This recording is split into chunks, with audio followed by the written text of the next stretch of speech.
Thinking is the hardest work there is, which is probably the reason why so few engage in it. Henry Ford. One of the greatest challenges to becoming totally free is to be able to think independently from everyone else.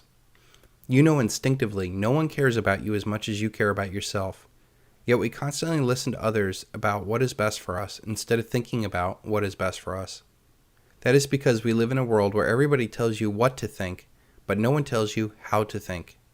We are blasted every day with advertising, financial sales pitches. Sometimes you wish people didn't agree with you all the time. At MF Global, we tell you what's good for you. Political media propaganda, religious dictates, and more social pressure to conform. Most of our lives, we do not make any real decisions. We just kind of fall into a routine. You see, when you really don't think, you leave your mind open to people who do think. The real and most often unnoticed danger is a class of predators manipulating societies for their own selfish benefits. If you go along to get along and not think outside of the box, you risk being caught in the undertow of a doomed society or worse. There is a lot of money and power derived off of having a sucker born every day. Our elite molds societies by educating people just enough to run the machine, but never enough to ask if this is the best machine for us. Think about it. Our controlled school system teaches sex, drugs, and multiculturalism in the 3rd, 4th, and 5th grades, and not even how to balance a checkbook by high school. The elite system wants utterly dependent people to control for power and profit. They do not want fully aware people who can see through the mainstream media lies, the Wall Street Ponzi schemes, or federal abuses. They certainly do not want people educating others to our common plight of this illusion. Do your thoughts serve to free you, or simply to make you freely serve? Your thoughts are not your own. If you ever wonder why Americans are broke, depressed, and lifeless, look no further than whose thoughts they are thinking. If they are listening to the elite's financial conmen, they are constantly stripped of their wealth through a myriad of schemes. If they're listening to the elite's mainstream media, they're depressed about the national problems because they're too big and the experts say that there's no hope, or worse, hope is coming someday.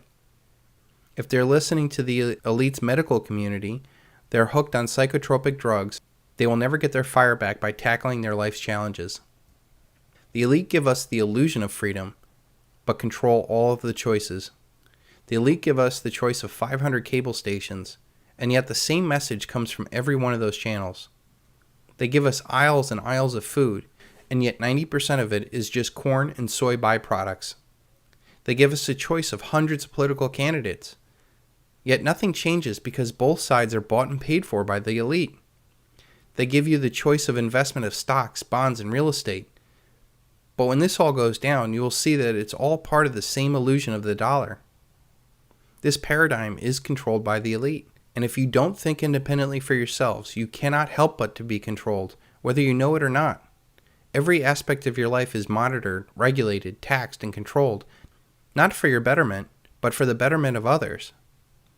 To do most high-paying jobs requires a certification or a license. That's a form of control. Most assets that you have or own outright are not yours. Try not paying property taxes on a home that you own outright, and I'll show you who the real owner is. All your communications are monitored and recorded. Now the federal government wants these records to be kept indefinitely. Do you think you own your 401k? Try getting your money out. Or how about the stocks that you own outright? The fact is, the DTCC, the Depository Trust and Clearing Corporation, owns all of the stocks that are traded. If you want to do anything to your home, you better get permission from the homeowner association or the local zoning board. All these examples, plus many more, have nothing to do with making your life better.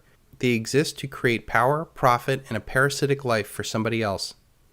Let's take a more detailed look at this. Our entire life is a rigged game designed to keep us down. We are fed consumerism, taught that we have no purpose, taught to obey, medicated with alcohol or drugs. Early pregnancy is glorified. Poor diets with fast food. Because of a poor education, people have a lack of vision. We have unhealthy relationships. We're entertained and not really educated. Divorce is a huge setback for many people. With this economy, we're faced with dead-end jobs, an entitlement mentality. We were trained to work for the government. People are saddled with credit card debt, auto debt, mortgage debt, student debt. People are driven to attain worthless diplomas, to become licensed professionals. And once they find some sort of success, they're marked with progressive taxation. They could become a legal target. If they create a business, they're forced to deal with increasing regulations and scrutiny. And then after they're all done, they're faced with the death tax. And regardless of what level of society that you're at, you're faced with federal debt, state debt, local debt, corporate bailouts, weak economy, bank failures, energy dependence, inflation, outsourced jobs, wars, political distractions, illegal immigrants, propaganda, popping of asset bubbles, genetically modified food, cancer, rising health insurance, and most dangerous of all, other ignorant people. At the root of all these traps, there is an elite that has created, perpetuated, and profited off of this reality. And yet if people were truly to see how the world functions, they would see that the elite are unnecessary, along with their traps. There are 7 billion people in this world. It is crazy to think that less than 10,000 people control this paradigm. Yet this is only possible when the elite convince the 7 billion people that they need the elite and the institutions that they run. Our problems start and stop with us. We are stronger than they are, and they know it. They lack any personal or relationship skills to work with others without the threat of force. Their most powerful weapon is the lie that they convince us to believe. Start seeing the world as it is and think for yourself.